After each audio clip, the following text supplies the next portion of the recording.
Welcome to episode 5 of What's in the Can. This week we've got this beer, this way up. Actually, it's this way up. It's a classic German style Pilsner. It's 4.5%. It's unfiltered for maximum flavour and aroma.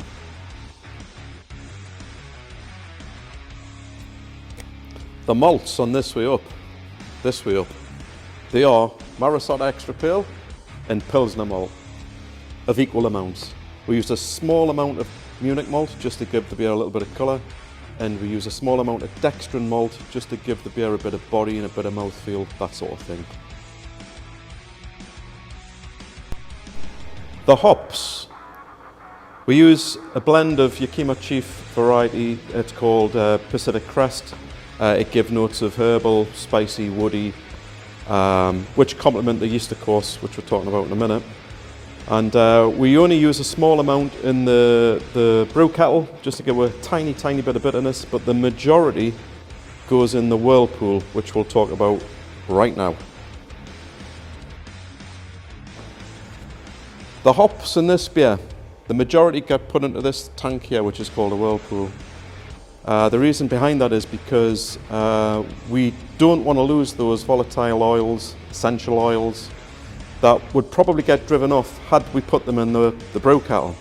So what we do is we turn the volume down to about 85 degrees. We give the hops minimum contact time with the wort, and therefore we retain those essential oils, and the bitterness levels are really low that come from that process too. So all in all, we use the whirlpool for maximum flavour and aroma.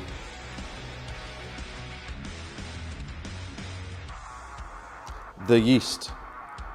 The yeast in this beer is the star of the show. That's why we selected White Labs WLP 830. It's a classic German lager strain, and it suits this beer phenomenally.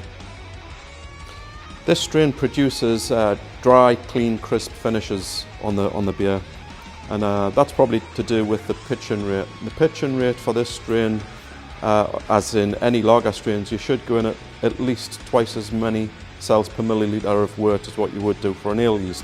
So on this occasion, that's about 1.5 million cells per milliliter of wort regarding pitching rate. Fermentation temperature is crucial also when you're making a classic style like this. So we fermented at 11 degrees, so cold fermentation until natural fermentation had finished. So the benefits of a long, slow fermentation, cold, are you get better mouthfeel on the beer due to the slow contribution of CO2, which is naturally generated, of course, during the process. You get excellent foam in the glass, again, because of the slow fermentation. A better all-round taste, rich in flavour, mellow on the palate, and of course the big one is improved clarity without the need to filter.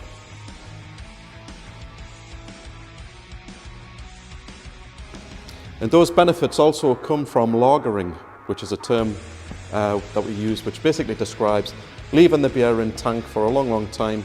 In this case it was 6 weeks. Temperature is sensitive it's crucial, and we conditioned this beer, or lagered this beer, at 1 degree. And finally, a good lager like this one takes a long time to make. In my opinion, the best lagers are always the unfiltered ones, because as soon as you start to filter a beer, you start losing character from the beer.